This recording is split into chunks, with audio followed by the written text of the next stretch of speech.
Team's march to a championship is not without having to look each other in the eye in the dressing room and ask if this is the end of the road for us as a group. Do you believe it? Do you believe it? There was belief in Mark, there was belief in our team. We didn't know what was going to happen, but we believed that we were going to win that game.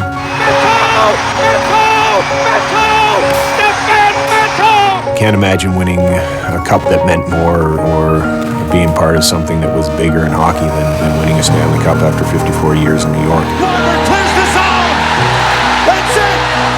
That great picture of Mark jumping up in the air like a 12-year-old. There's toilet paper coming down. There's that "now I can die in peace." There's people praying. There's people holding their head going, "I can't believe this." And that was one of the best moments of my life for sure.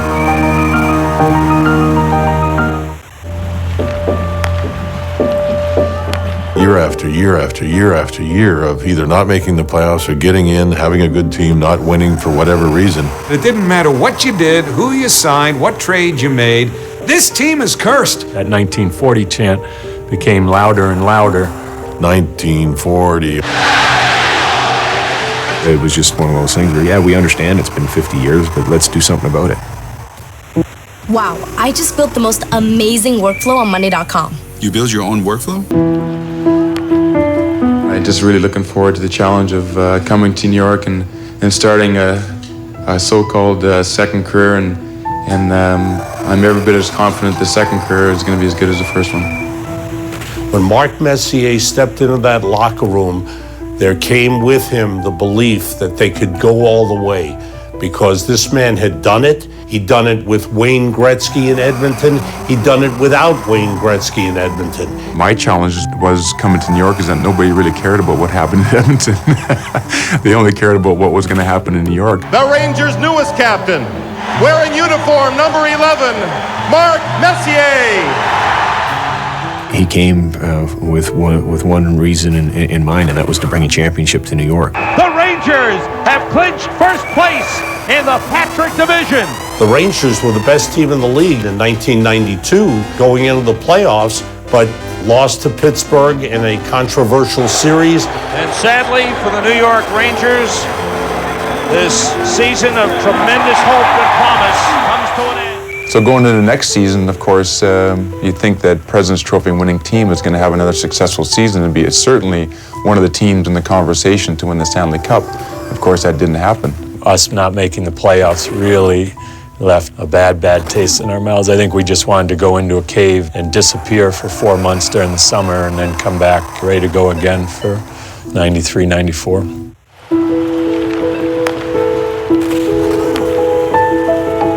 Mark Messier said something pretty interesting early in the year. He said, look, we have this curse that people talk about. We haven't won the cup. You don't tiptoe around the topic. We're here to do one thing. If you're a player in the National Hockey League, you want to win the Stanley Cup. If you're suited up for the New York Rangers this season, this is what you're here to do. And anything else is going to be a failure. We had a strong season from start to finish, but I think because of the experience I had in winning there, it's more important to understand and to analyze how you're winning these games. Coming down to the trading deadline, the Rangers were number one in the league, but Mike Keenan went to Neil Smith and they had the discussion about what kind of roster they needed to win the Stanley Cup. I said to Neil that I appreciate this team has done a good job, but this team cannot win the Stanley Cup. Neil Smith went out and he made some very difficult, controversial trades. He traded Mike Gartner to Toronto and brought back Glenn Anderson. Craig McTavish was brought in for his experience. They went and they made a big trade with Chicago. Tony Amonte, a young future star in the league, was dealt to Chicago, and in came two players in Stefan Matteau and Brian Noonan. Those puzzle pieces that we brought in, they were so valuable. In front, Matteau, he scored! Stefan Matteau, his first as a New York Ranger. Unbelievable! You're always scared to death going into the playoffs, especially after having such a tremendous year, and I think our play was indicative of that. New York Rangers will sweep the New York Islanders. And even though we'd lost one game out of the 9, it was still tough getting to that point. The games against the Islanders were tough. Games against the Capitals were tough. The Rangers win! For the first time since 1986, the New York Rangers advance to the conference finals. New Jersey Devils aren't going to roll over and play dead because we want to win the Cup. They won a 2-2, and they were an excellent, excellent team, and so were we. Riche moves in, scores! And the Devils have gained home ice. We found ourselves down in the series, and if you really analyze it, I would say that we probably weren't playing poorly at the time. You had to give the Devils credit. They were playing an excellent series. And that's it. The Devils now have a 3-2 lead in the Eastern Conference Final.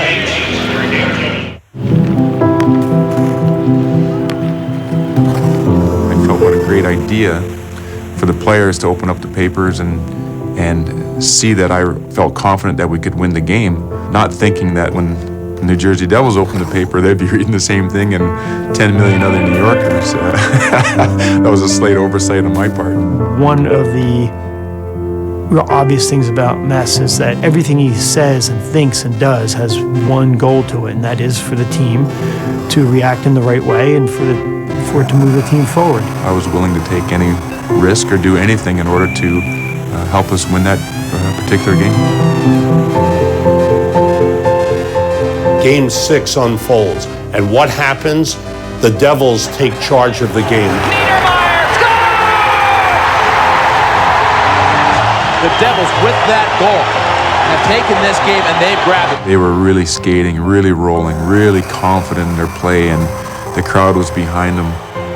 We got a goal late in the second period by Alex Kovalev. Rangers need one desperately. Kovalev all alone. Kovalev shot. He scores. They got one.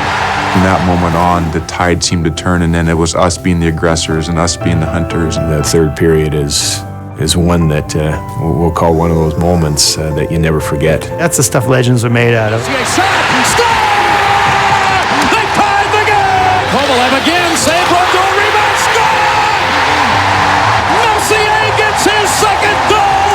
The Rangers lead 3-2! In slow motion, I can remember the puck coming into the slot and Mark picking it up without looking, and just heaving it down the ice, which can be a dangerous play, but it was up in the air and lands somewhere around center ice. I go, you got to be kidding me. That's going to go in. And he just scored a hat trick. And you knew it. It was just like, he wrote a script. For the empty net, Mark Messier. Do you believe it? Do you believe it? He said we will win Game 6. He has just picked up the hat trick.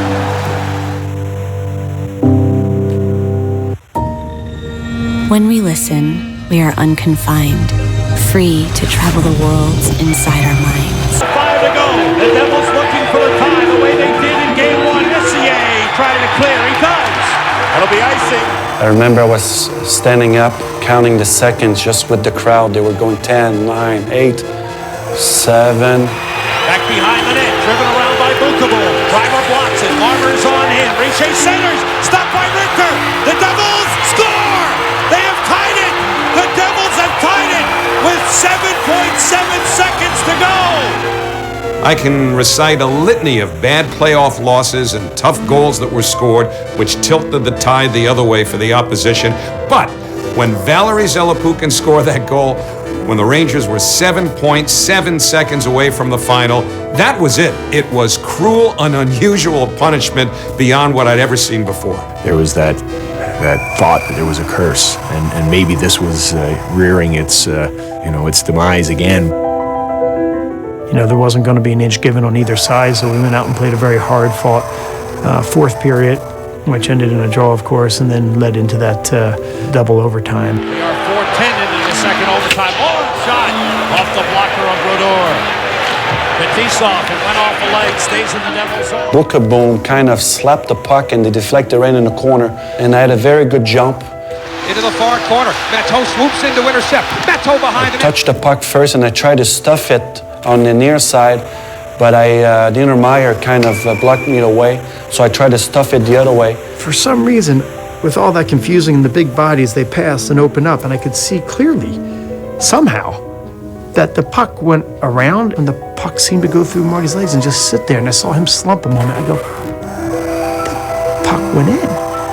And then, boom! Defend Metal! And the Rangers have one more hill to climb, baby! But it's Mount Vancouver! The Rangers are headed to the finals!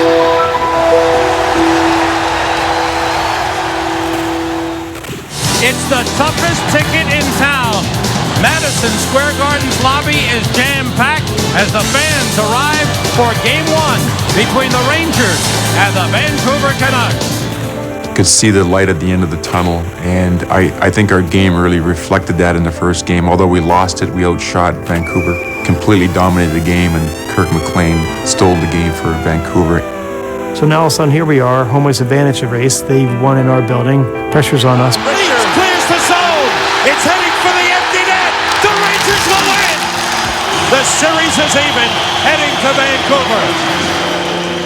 Vancouver was definitely playing better as they got into Game 3 and Game 4. And those were hard-fought games for us. And we came out of those games banged up, but happy to be going home, up 3-1. And the Rangers win. The New York Rangers will head home with a chance to win the Stanley Cup on Thursday night at Madison Square Garden.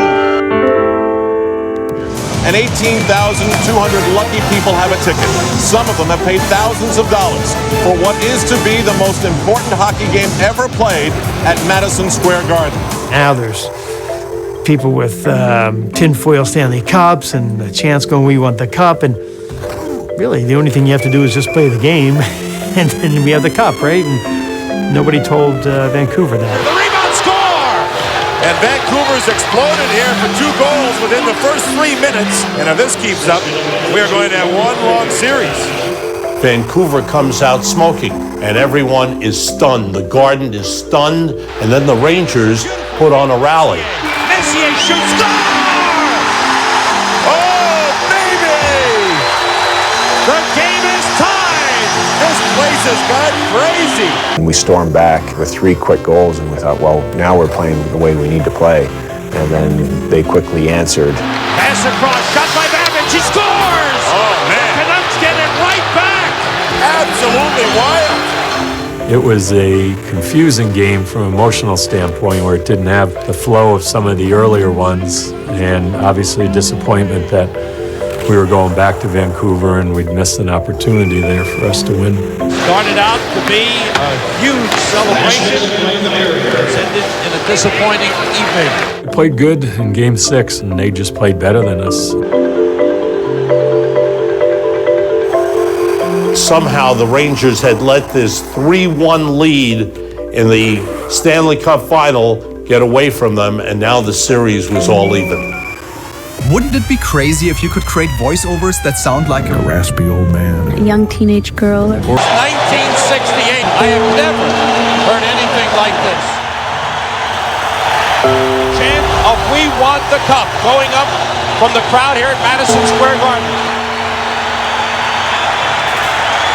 We're playing aggressive.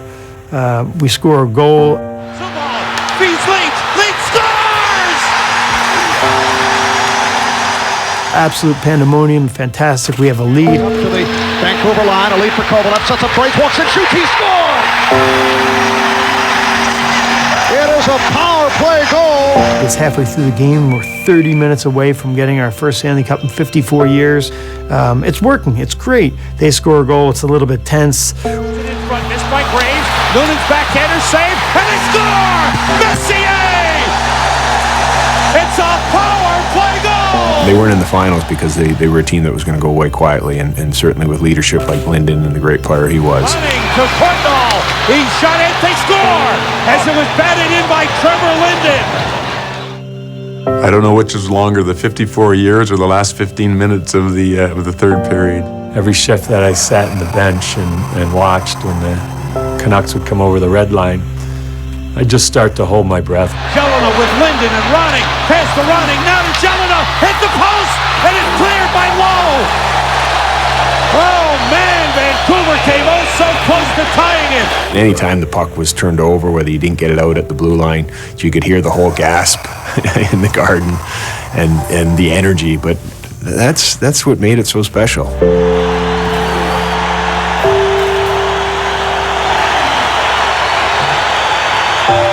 I remember Pavel Bure picking the puck up and with his speed going around the net about 3 times, just tying us in knot, but never being able to quite get the shot off. We were doing everything, hacking him, biting him, holding him, as they were doing to us. And it was just 2 exhausted teams playing as hard as they possibly could, and everything was laid on the line there.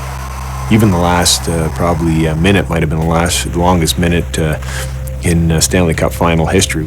Lamesso centers, it was stopped by Zubov. Linden back pass. Bure shoots. Blocked in front. Into the corner it goes. Courtnall hits Zubov for the pass. Zubov swings it around. Roiber clears the zone. An absolute madhouse right to the last moment, even with the icing, which to this day I didn't think was an icing. I can't believe he allowed this to be icing again. Sanders 1.1 seconds on the clock. 1.1. We were each lined up on the face-off against somebody, and I remember thinking that I had been on the ice when the Devils had scored, and I wasn't going to be on the ice, or certainly wasn't going to be my guy. The waiting is over. The New York Rangers are the Stanley Cup champions. And this one will last a lifetime. More versus. This is unbelievable. And we were fortunate enough to win. The same feelings that the players had, you saw it in the stands. You saw people crying. You saw people, hugging. Captain Mark Messier, come get the Stanley Cup. I think it was probably something that when I look back on that, might be most proud of is what we're able to kind of keep ourselves focused at the task at hand and being a part of that team that was able to do that.